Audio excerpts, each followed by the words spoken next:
Hello and welcome to the I gotta pray.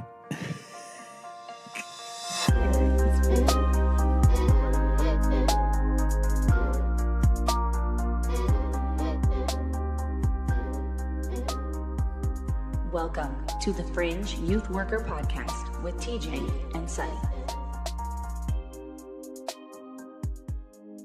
Hello and welcome to the not live version of the Fringe Youth Worker Podcast.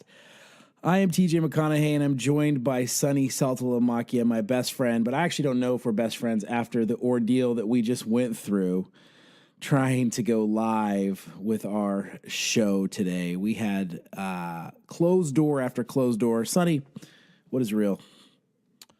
Remember that verse in the Bible where it talks about Paul not presenting like impressively to men?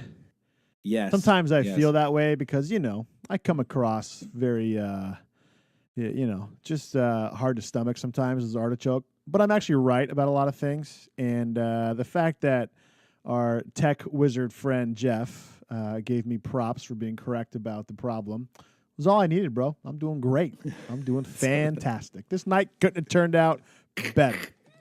Couldn't have turned out better. Jeff is a certifiable genius, and you did call the problem before he got there. So that was something I've never heard Jeff say, I don't know.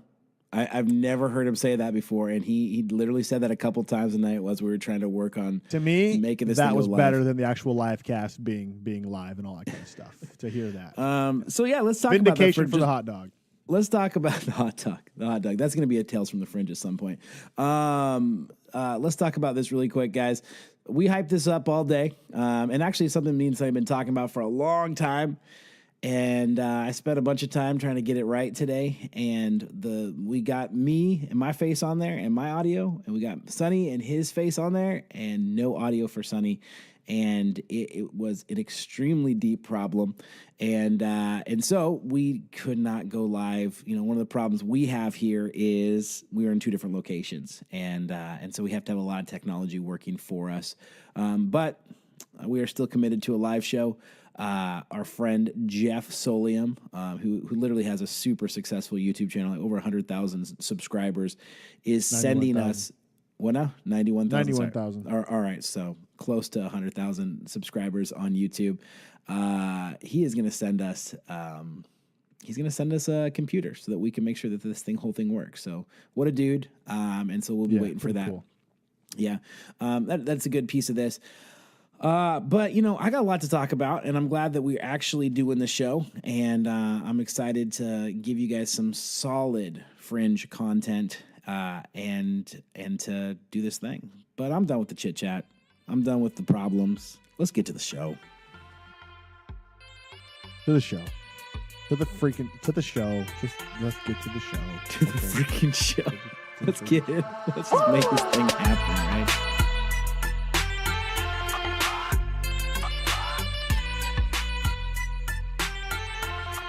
Join the conversation on Facebook and Instagram. And when you subscribe to this podcast, please leave us a 5-star rating. We desperately need your approval.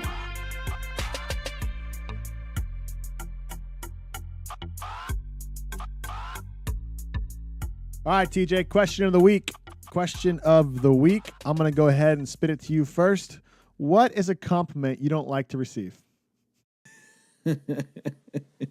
What is a compliment that you do not like to receive? I'll tell you one of them. I'll tell you one of them that I don't like. I get this one, and it's a weird one that I get. It's this. You're funny, and it's like you don't even know it. And here's the funny thing is that Chris Farley funny, or is that like funny how? Funny looking, funny talking, funny what? That's exactly right. Like, if you don't know you're funny, does that mean you're laughing at me? Like, what is that whole thing about? That's a silliness right there. Like, you're funny. People who are funny know they're funny. And if they don't know they're funny, then they're the joke of everybody else. So when I hear that, I always cringe and go, no, I do know that I'm funny. And well, but isn't that the ultimate compliment? Is that you're intentionally being funny without the other person knowing you're intentionally being funny. That's the true essence of a genius comic, is it not? I would think so. But I don't think I'm a genius comic. It's also the basis of why you get special tested sometimes. Special tested. That's a different story for a different time. So I don't like the statement of, you're funny and you don't know it. I'm gonna kick it back to you, Sonny. What's a compliment that you don't like to get? You've come such a long way.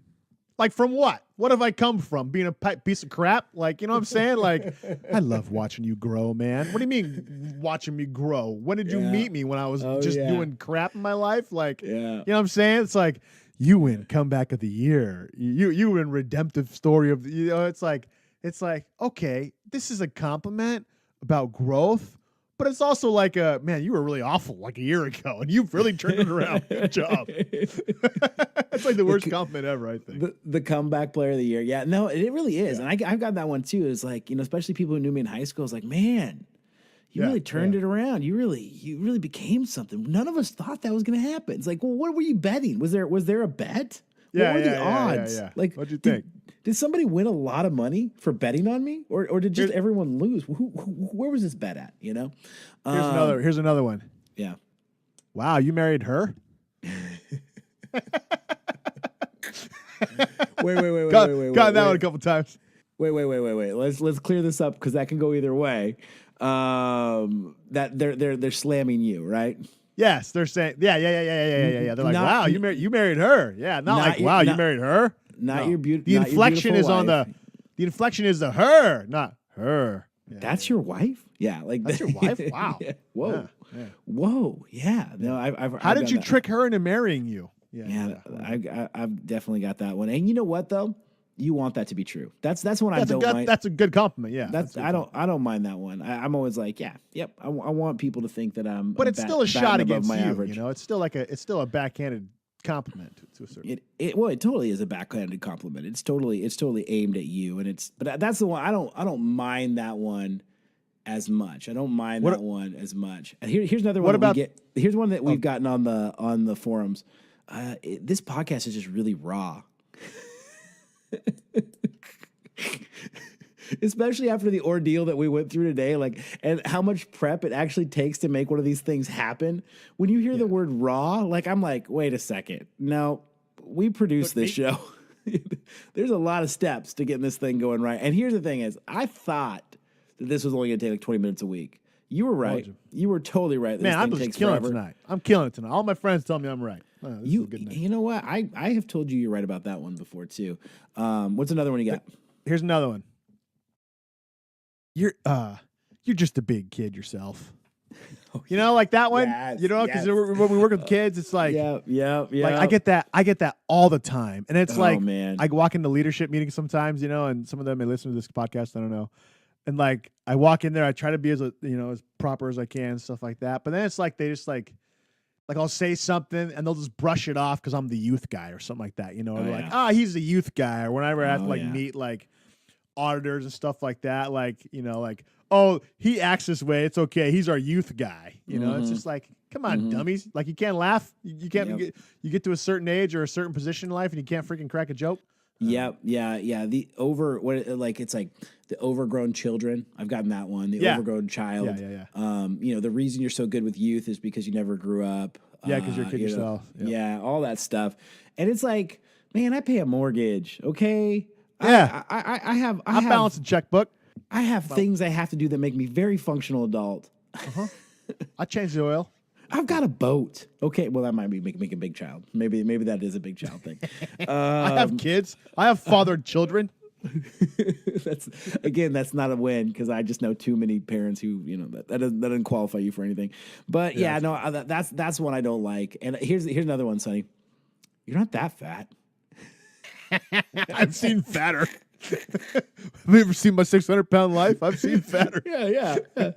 Just because you can go on YouTube and see somebody fatter, but the crazy thing is, you're not that fat, and especially here's another one. Here's another one on that same stream, right? I've been losing weight. So I've lost 95 pounds. I'm sure I've said that on the show before, but I've lost 95 pounds. You haven't smelled a piece of bread in 9 months. Basically, I am just hating life, but loving. You loving haven't the skill. been in 5 miles of a French fry in 2.5 years. Yeah, this is what I get. Now here it is. Here it is. Ready? Great job, man. Wow, you're looking so great. Keep going. yeah. Still a long ways to go, huh? I get it, right? I could probably lose another 95 pounds, but dude, come on. The keep going compliment, that's not encouraging. This isn't a marathon, and I'm just trying to get my last 6 miles, and I need you to be there, throwing me water and being like, keep going. Yeah. It's like, just appreciate that I've lost a middle school person off of my BMI, okay? I've done that. So just don't tell me to keep going. That's my choice. I dropped the morbidly off of my BMI. Yeah, exactly. I am not morbidly obese. I am just obese. Obese. Obese. I'm there, man. Anyway, yeah, that one. Keep going. Another one that's kind of like that one is whenever I get to preach on Sunday, and this we got to move on to the next segment after this. But there's people will see like I have the mic dangling from my ear because we use the Britney Spears mic. Yeah, and people will come up and and especially people who don't know, like they come up, they go, oh, you're praying today? Sorry, no. I completely messed that up. You're preaching today? I'm gonna pray for you. And it's like it's the tone, right? Like I will always accept prayer. I am not the person who's not gonna accept prayer. But here's the deal. I know for a fact. I know for a fact that doesn't come from a good place. I know it's for the a shock fact. face. It's like, oh no. Yeah, it's like, ooh, the youth pastor's preaching today, right? But that's usually from people who don't hear me preach, because when I preach, it's fire. Okay. Anyway, just got to throw my self promo out there. Good segment. Good question of the week.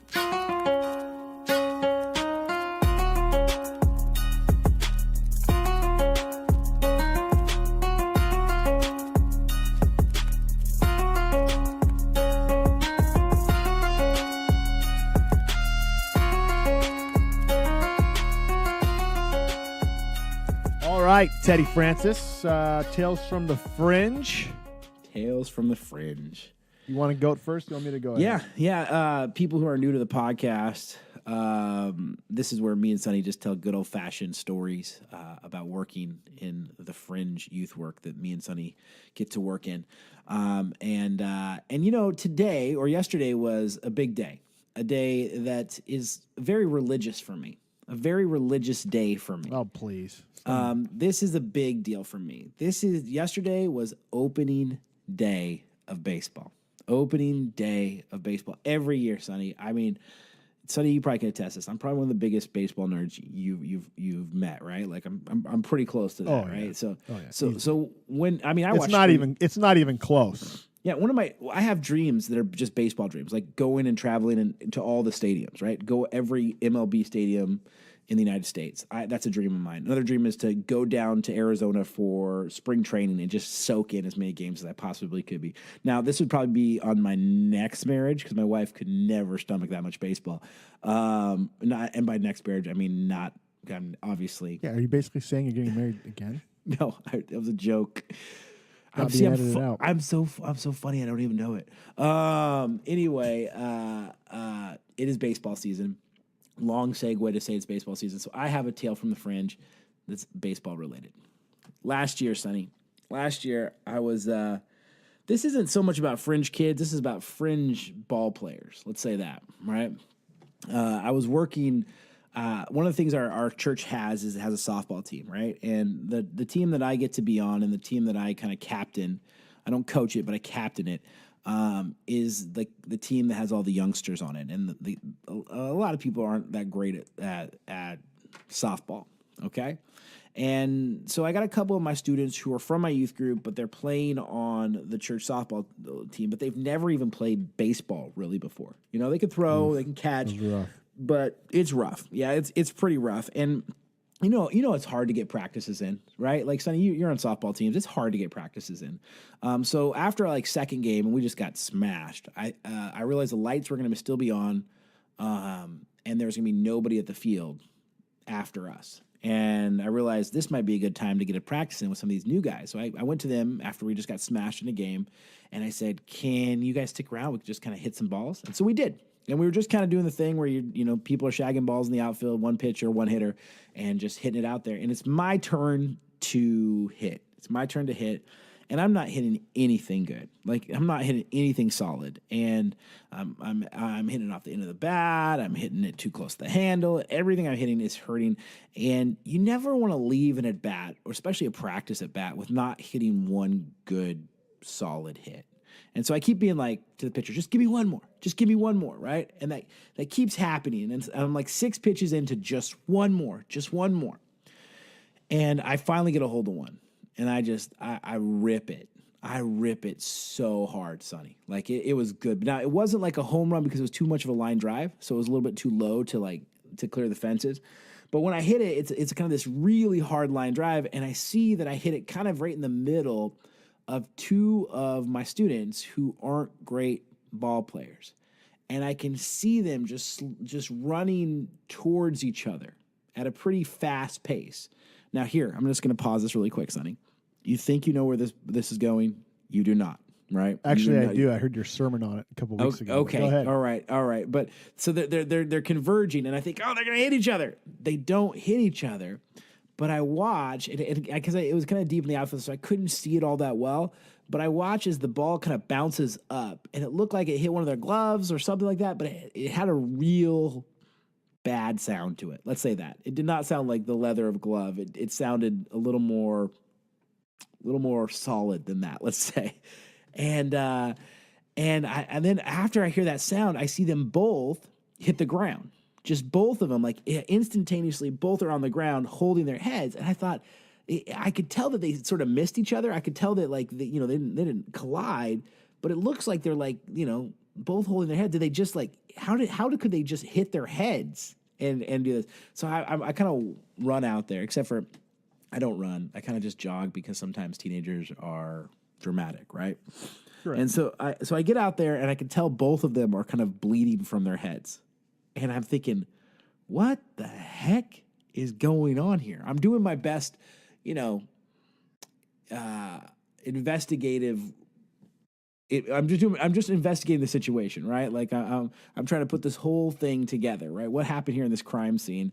And one of my students named Micah gets up and he's holding his head. He's like, all right, I'm fine. Blood's dripping down his face. He's like, I'm just going to get on my motorcycle. I'm going to go home now, right? I'm like, no, dude, obviously you might have a TBI. What the heck's going on here? And so what I realized is as they were both running towards the ball, it struck the person that was behind the other person, square right between the eyes. Bam, right between the eyes. And instantly gave that person 2 black eyes. And then it came off of that person, that was Jake.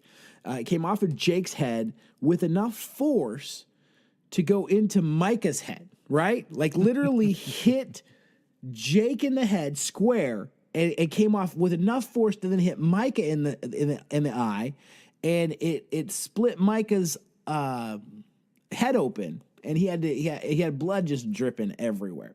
So literally, I hit 2 students with the same ball. And I'd never understood that expression. Like two birds, one stone. 2 birds, 1 stone, or 1 in the hand, 2 in the, I don't know, whatever. That expression, I always thought that was a dumb expression. But as I was looking and just sort of thinking, this is what it's like to kill 2 birds with 1 stone. That's the exact feeling right there. And I got to tell you, that's the odds of that happening are pretty low. Like I'm guessing I could have gotten that or won the lottery. Like, like that.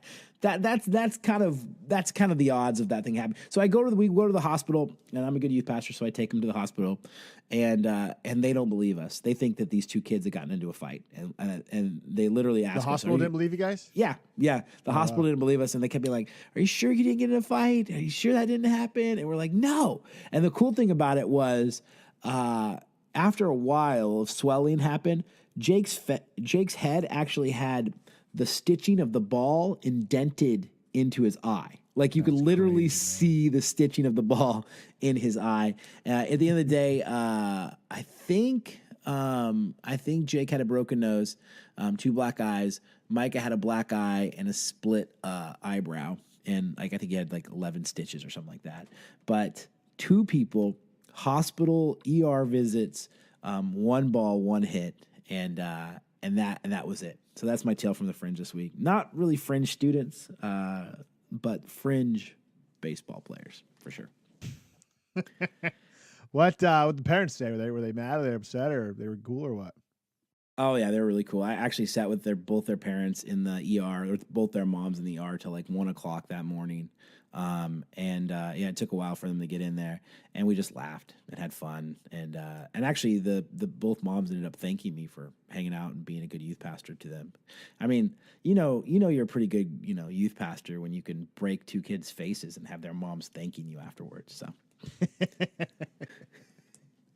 humble brag.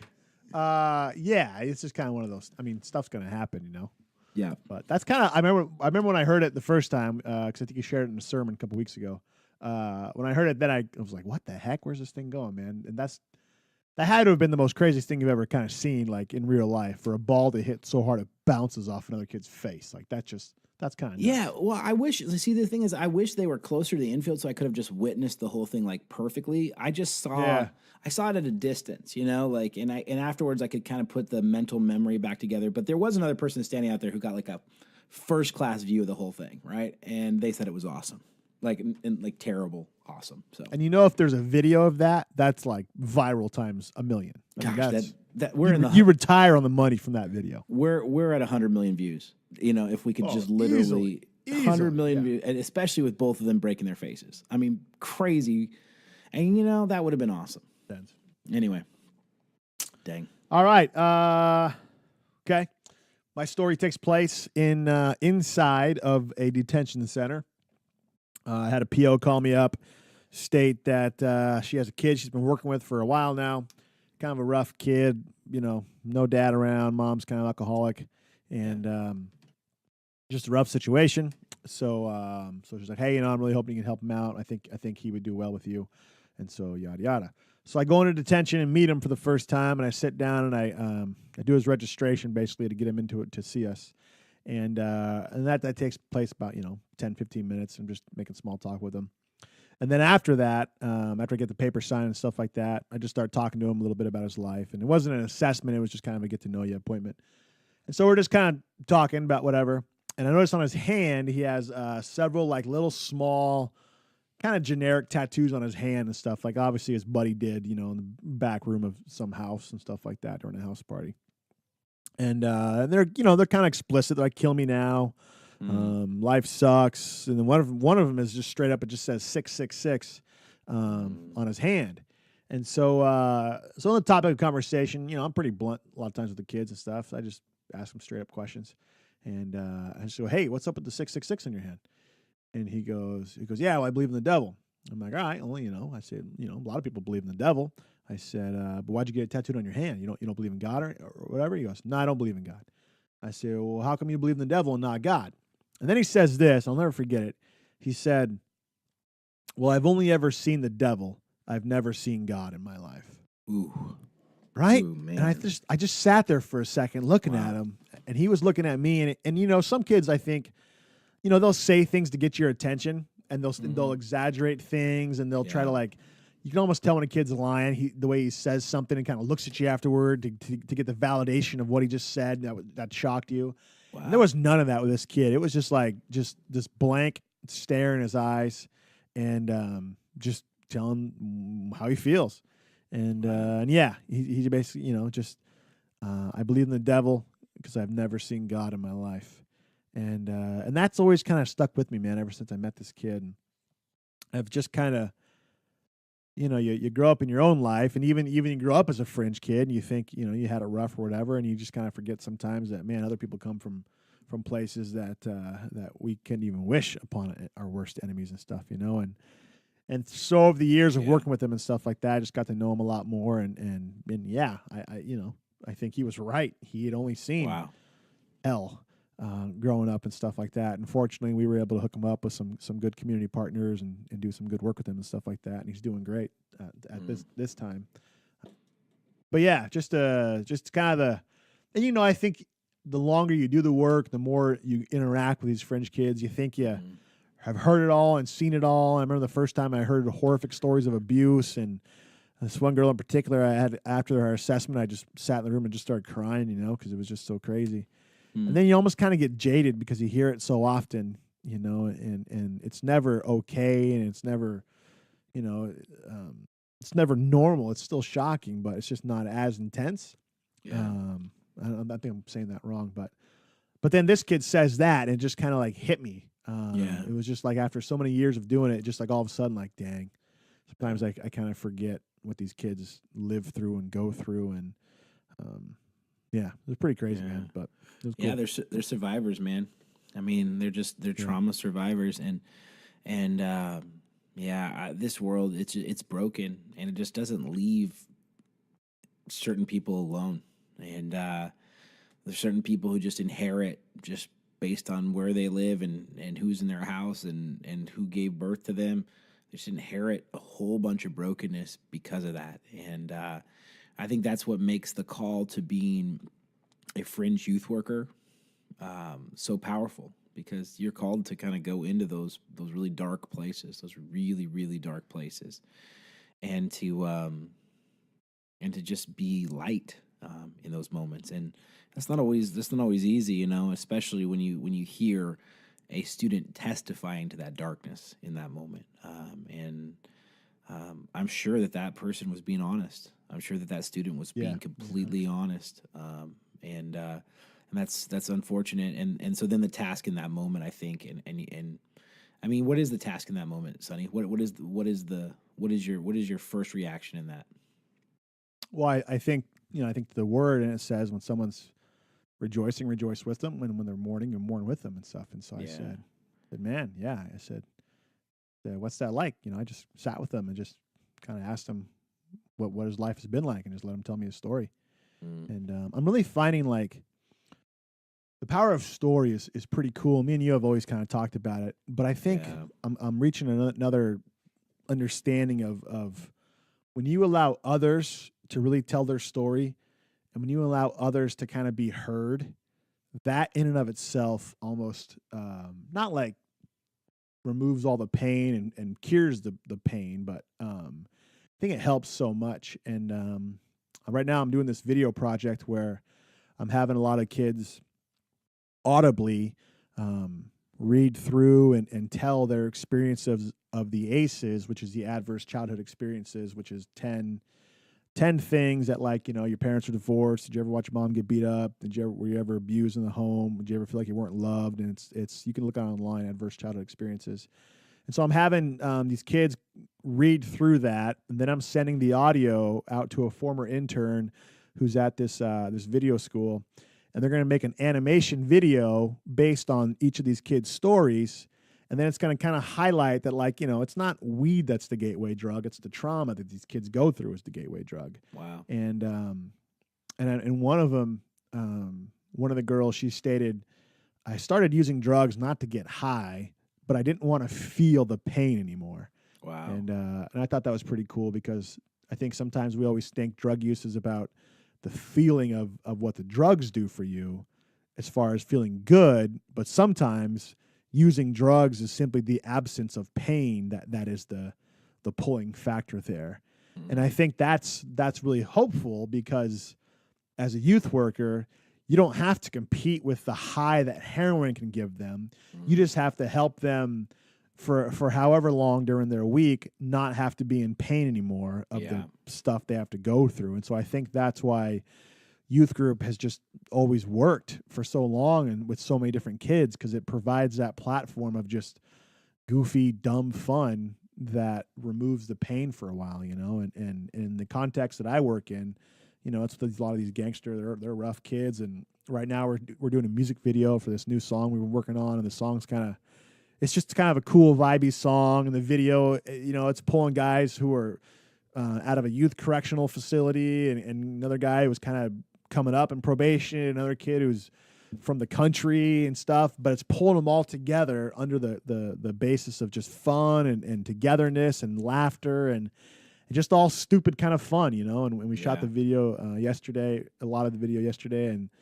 I was watching a lot of the footage today, putting it together and stuff, and it's just neat to see everybody just relaxing, not feeling the pain of their lives, and just being able to exist and be who they are.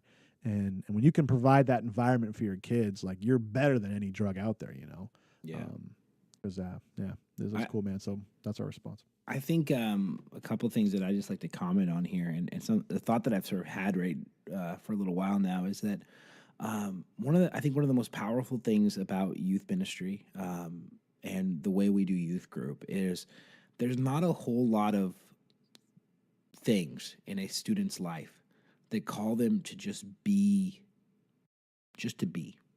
That's it. You know, yes. When they go to school, it's required, and they have to meet certain requirements, and they have to do certain things to be successful. If they're not, then they have to do other things in order to, you know, in order to get back on track and stuff. And even the after school stuff. I mean, so much of the after school stuff is, you know, perform, you know, become a better athlete and put yourself out there, you know, learn this instrument and put yourself out there. And it's all very skills and performance based. And I think oftentimes when we think of students and young people, we think oftentimes of what we want to put in them, like what we want them to be later on in life. And in the mix of that whole mess of, you're the future, you're our best hope for moving forward, and we have to develop you, we have to teach you. We lose sight of a lot of students are just looking for a place just to be themselves, not to be built into something different, and not to meet requirements, and not to perform. They're just looking for a place to just be with their friends. And I know that youth group has the elements of, and every good youth worker or youth pastor or youth minister knows that, you know, we're trying to build certain things into our students. But I think, like you just laid out, man, I think one of the most powerful things about youth group is it's not a required thing. And it's oftentimes a place where you can just come as you are and just be. And I think that's miraculous when you see it happen. Yeah. And you give them something they don't get anywhere else in life at one of the most pivotal times in their lives. Like, the whole point of being a teenager is finding out your identity and then expressing your autonomy to, you know, your parents or whatever and stuff. And so you're allowing them to come if they want to, and then you're allowing them to really find out who they are, but not forcing anything on them. You just let them come and exist and let you know, the Spirit take over, and Spirit will do its thing if it wants to. And, you know, if they don't get it then, at least you planted a seed for later and stuff like that. You know, but even that, they're learning just to socialize in a healthy way where if you're doing it right, there's no cliques. I mean, there's cliques everywhere, but it's not cliquey. They don't have to feel like they have to be part of the clique. They can just exist. Yeah. I think that churches are uniquely equipped to do these things. Like they can be, but a lot of them do it wrong, though. You know. Yeah, I know, but we talk about that. But I kind of want to talk about how we do it right, though. And I mean, you have seen it done right. It is. Yeah, I remember this thing in high school called the teen scene, right? And it was this idea of this more of like a secular youth group, right? And they had these skateboard ramps, awesome skateboard ramps. They had pool tables, basically had this awesome youth facility, right? And I remember going to it a bunch, right? And it was just that idea of what I just sort of described before about, you know, just come and be here. Here's just a place for you to be. It's the drop-in center model, right? The drop-in center model. Yeah. And I remember it was so cool at first, right? But it had no program to it, right? And so eventually, like, the students learned that they could be whatever they wanted to be in this moment, right? And a lot of kids started using the teen scene as a place to deal drugs. And it just became the hub of where a lot of the local drug dealers hung out. Like, and when we think about drug dealers, oftentimes in stereotypes, we think about like an older person, you know, doing that stuff. Now, these were, you know, high school students who were drug dealing to other high school students. But yeah, that's what it became. And then there's, you know, other stories about kids, you know, having sex in the bathroom of the teen scene, and just all the stories that you started hearing about the teen scene was just how terrible the whole teen scene had become, right? And I think one of the hard things about that is that when you do that with no guiding principle, the guiding principle in that moment is like, we need a place for the teens to be at, right? Oftentimes, young people will go to the lowest place. They're like water, right? Like if you pour water down a hill, it's going to find the lowest spot and go down the hill. Young people will do the same thing if they're not guided, right? They'll find the lowest part of themselves. But what I think is cool about churches is everybody who walks into a church understands that there's guidelines here.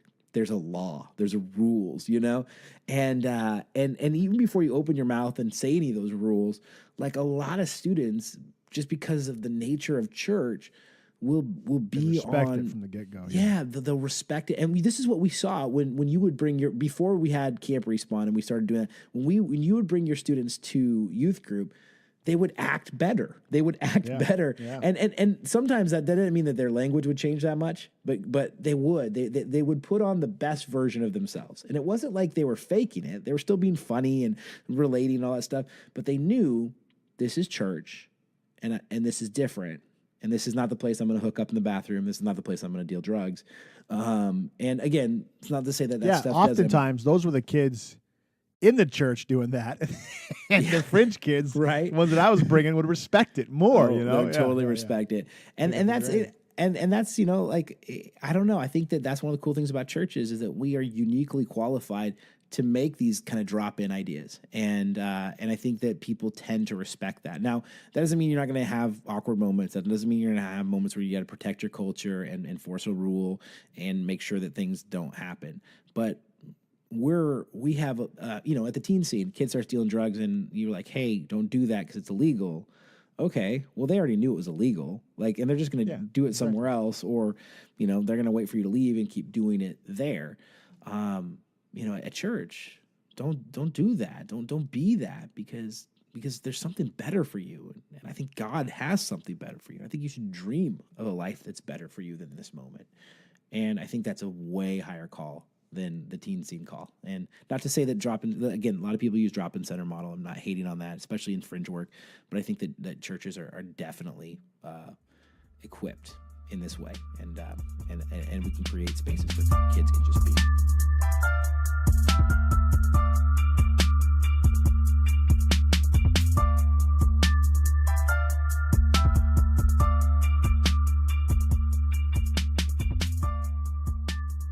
All right, TJ, win of the week. Wow. Sonny, I know your win definitely wasn't getting all the video stuff lined up. Oh, my gosh, man. I feel like I've just taken a huge L this week, man. I feel like I had a couple of things this week. Before the show when you're trying to think of your wins of the week, and then there's a couple times that I've just been like, man, I took a lot of L's this week. we need like a loss of the week section, man. That wouldn't be that bad. Who lost harder in life this week? I think that would get pretty sad pretty quick. But that's not what our people crave. They crave winning stories. So it is win of the week. But I also would like to congratulate you, Sonny. You last week. Yes, you last week said that your win of the week wasn't going to beat my win of the week. And I thought at the moment when you said that, I thought, Sonny, I'm pretty sure yours is going to beat mine. I didn't say it out loud. You won. Nice. You won. You beat TD Jakes, man. You beat TD Jakes. Beat JD. Old JD. Beat old JD, huh? So yeah, you won, and I think a lot of and then, you know what? When I saw that you had won this thing, I was actually kind of proud because your thing for me is my thing is like a cool little like firecracker moment, like yay, awesome, But it's not life changing. It's not life altering. It doesn't set the groundwork for anything huge that God's gonna do. It's a cool little affirmation moment, but it's at the end of the day, you meeting with those 7 principles.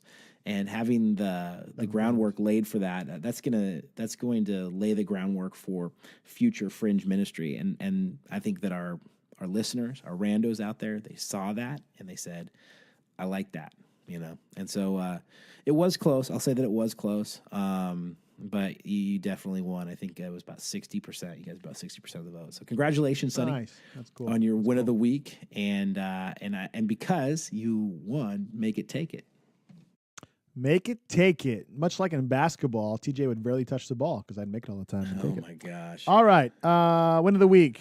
TJ, this win, I had to kind of dig up one. This just, not really doing a whole lot right now. I'm in preparation for the high school thing, shooting this music video thing. So it's all cool and fun and stuff like that. But my biggest win of the week this week, TJ, was taking today off of work. Oh, you were off today?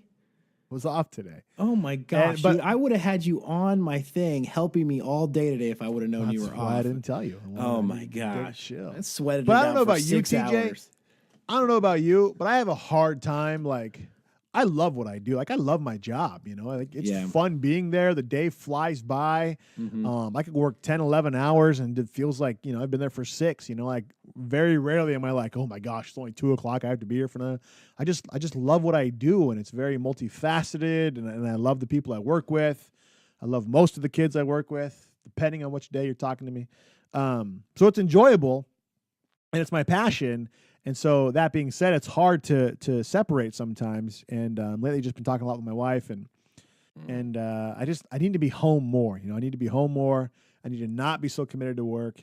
And I think it's kind of every 30 to 40-year-old man's bane in life is to not dedicate so much to the cause and to be home more with the family and stuff, with the kids, and to not have my kids have to turn out to be wild, crazy fringe kids because their dad was never around, And so that's right. So I took today off, and it was just nice. Just woke up late, went to the gym later, and man, went and tried out bikes and get like a hybrid road bike and stuff like that. Start riding around more, and it was cool. Hang out with the boys, and tomorrow, the boys will get up and go early and go to the studio and do some fun stuff. But yeah, and then on top of that, I've been coming home earlier. And just kind of really making more of a concerted effort to have a better work-life balance. That's kind of a popular trend phrase these days. I always kind of made fun of it until I realized I was suffering from an imbalance. And so I've been coming home earlier, been home by dinner and stuff like that, and that's nice. Because one of the hard things about working with kids is, they're in school. So you have to work with them after school, and then you get home later and stuff like that. And we have programming pretty much every single day of the week and stuff. So. We always got something going on. So it's been nice, man, be home earlier, having dinner, and taking today off. It was cool. I love that, man. I think that's so huge. And the idea of just the day off and to be with your family is the best investment you can make. It's an investment that pays off now and later. That's what you want. If you're talking about money or anything else, you want an investment that pays today and tomorrow, right? A savings account pays tomorrow, right? Like a car pays today, But man, when you invest in your family, it pays for both of those things. It literally makes a future for you that's great, and it gives you it gives you a life right now that's worth living. So, I love that. I wish I would have been able to do that today on my day off, but instead I spent it trying to get a live cast to happen. No, I'm not bitter. That's your day off. That's your day off. I'm not bitter. We're at the church. I'm not bitter. Okay, I'm getting better, not bitter. I'm sorry this is the first time you've had to work in the podcast in the 16 episodes. Well, I've been editing every weekend, and your wife proof listens to it. You're right, Sonny. And I feel like a total Welcome failure to podcasting, Ted. Because I literally spent the day thinking, okay, here's my big contribution, and it just like that. Anyway, we're talking about wins of the week. Again, I'm gonna tell. I could give you 7 L's this week, but I'm not gonna give you 7 L's. I'm gonna give you an awesome win. I have 2 wins, and they're my second one will be my official win, right? But my first one I want to let you know because it's a good one, right? Sonny, I started eating today. Or actually I started eating yesterday. Now No more juice, huh? So I've been on this thing with smoothies and shakes and soups, and that's eating obviously, but it's been pretty liquid for the last 4 months, and it has been part of me losing this weight. But I transitioned today, or actually yesterday. I transitioned yesterday, and it's not like I'm still pretty restrictive, and I'm still losing weight. I'm still on the calorie. What is that? Calorie deficiency. Yeah, I'm still going to be doing that, but at the same time, there's my food groups just opened up, right? And I was like, man, I love What'd you eat? What was the eating first thing you ate? sushi. I had sushi. I love sushi. Really? Yeah, I That couldn't was the stop first thinking thing? Oh man, I love sushi. I'm a sushi man. Yeah, I went and got some sushi. And sushi's good for you, especially if you get the right rolls. So it all fit inside my diet.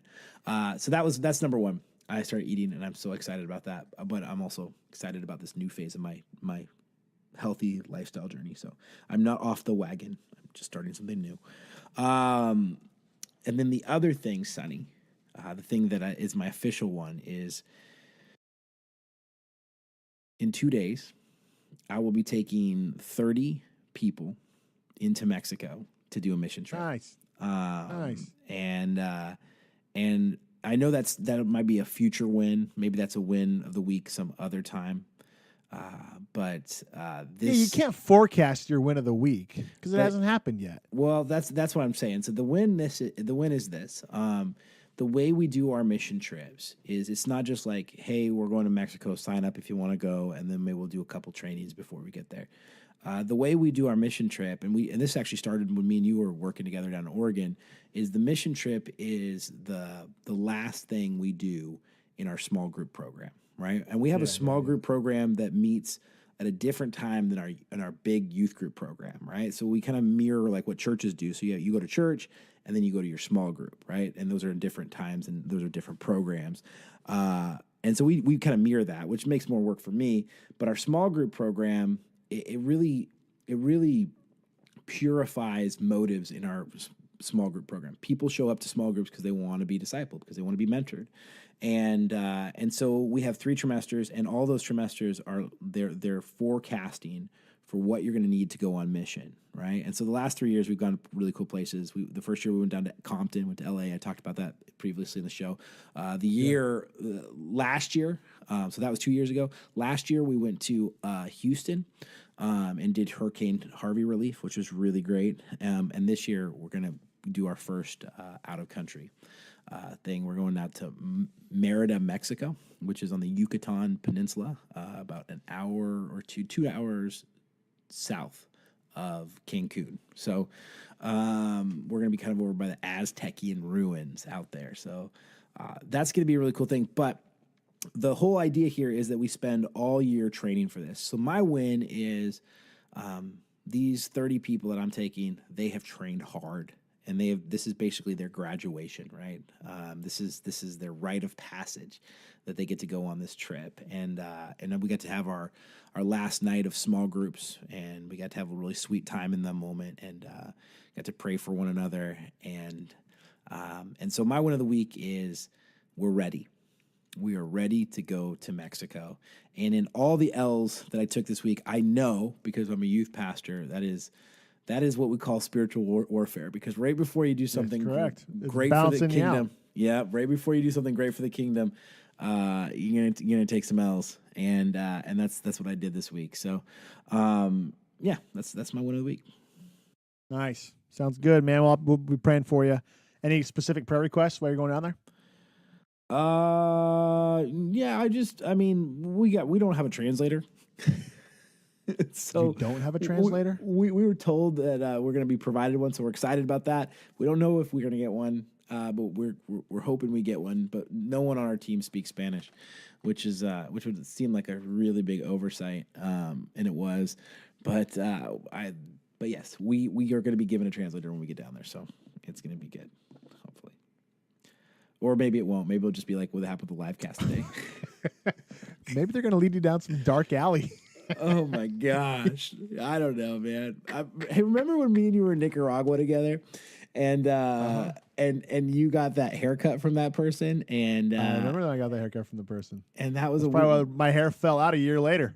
You know what? I always think about that, I always probably think about used that. some weird stuff on it. And then there was that one time when me and you both had big guy problems during that trip. And we were we were chafing pretty hard, and we were trying to figure out how to get some Vaseline, baby powder, Johnson & Johnson's baby powder. We were or Vaseline, one of those two things. Right, running cowboy bow-legged down the middle of this Nicaraguan street because we were in such immense pain, but we couldn't communicate what we wanted. So Yeah.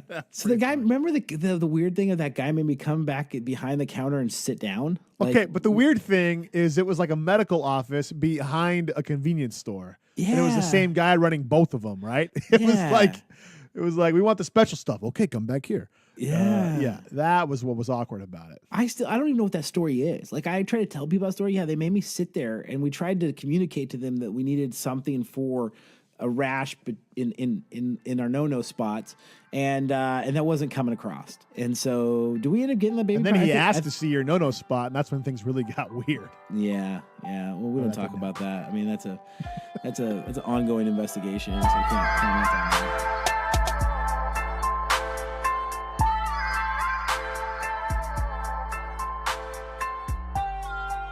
We are still listening to the Fringe Youth Worker Podcast.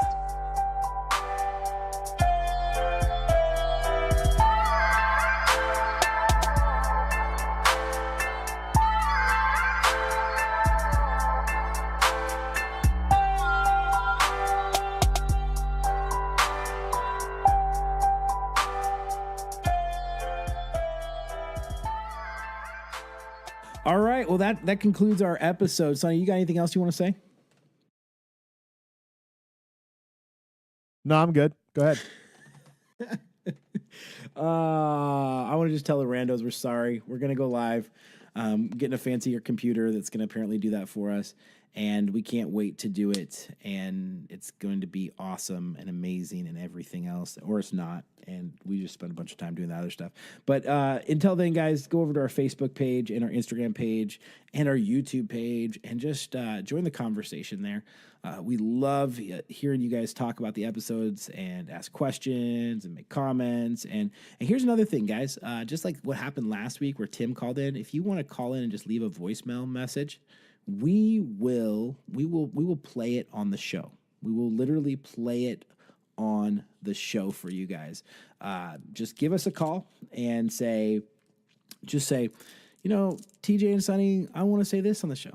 And we will put you on this show, and it will go out to the millions of people who listen to the show. And Sonny is currently, I don't know what's going on. He's telling me to stall. I don't have anything else to say. So we're going to have another one. I have another voicemail. Okay. You got another voicemail. What is it? Got another voicemail. Coming up 2 seconds. Give me 2 seconds. 2 seconds. Here we go. I would just take a note and just edit that out. Nope. We're going free flow from now on. Free flow. All right. Who is this from, Sonny? Can you set it up, or do you need to set it up? Oh, I can't. I'm not going to tell you that. Here you go. Listen. Okay. Hello again, my friends and fellow randos. Okay, we got Tim again. I was thinking today that I might have solved the mystery surrounding the TikTok. Crap, I forgot the word. All right, I'm mumbling. Cool. Fun to listen to. Okay, anyway, I've solved it. I figured it out. On your 1-minute messages, TJ, you're wearing a Tacoma Rainier's hat, which, no problem. Cool hat. I like it. But there's one thing about it. It's a red hat, and you're also a white Christian male. So, clearly, if you see a white dude talking on a video and he's wearing a red hat, it's probably going to be a Make America Great Again hat, which means this guy's a Trump supporter, right? And there's one other thing you think of when you see Trump supporters. Hate speech, obviously. I mean, why wouldn't you, right? Yeah. Gosh, I hope you aren't Trump supporters, because I'll be offending the poop out of you. So that's it. That's why you've been kicked off of TikTok, because the fine millennials running that site probably think you're a hate talk. Oh boy, this whole muttering thing I'm doing is making me hate my speech right now. All right, gotta go before I sound even more crazy. Peace. Oh man. Okay. Every week segment. Tim comes. Whoa, what the heck is that? Whoa. Wow. Okay. That was some stuff working on at the studio. Nothing's released yet. Awesome. Okay. Well, anyway, that needs to be an every week segment. You know, we need to have the randos come in, the rambling of the randos, right? We need to have that. I'm telling you, it's good stuff. Part of the show. It's good stuff. I will comment like this. This hat has caused me some problems. I love this hat, but it's also Tacoma Rainier's, and it also looks like a Rainier's beer hat. That's also what it looks like. Well, that was my first thought. And so that whole thing has gotten me some conversations with some parents. Like they see it and they see like Coors, and I'm like, no, this is a minor league baseball team, obviously. Anyway, yeah, you know what? This hat is pretty controversial, and I wouldn't be surprised if it booted me off TikTok. So thank you for that. Thank you for that, Tim, and definitely call in next week and solve some more of our riddles. I think Tim should just have a weekly call-in segment called Tim Time. Yeah, Tim calls in. Yeah. Tim Time. Awesome. Well, if you return from Mexico, we'll do a podcast next week. All right, man. Appreciate it. So, anything else, TJ, you want to talk about before we go? I thought we were over. I thought this thing was done. Oh, okay. Do we have a sign-off phrase yet? No, we don't have a sign-off phrase. It's like you remember you used to say "fringe out," but I don't think that's cool. Can you make one up right now? Fringe Podcast, the place where all of your dreams are hyped and then not hustled.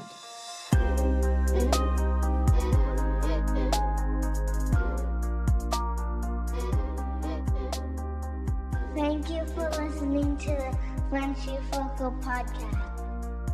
Don't believe anything my dad says.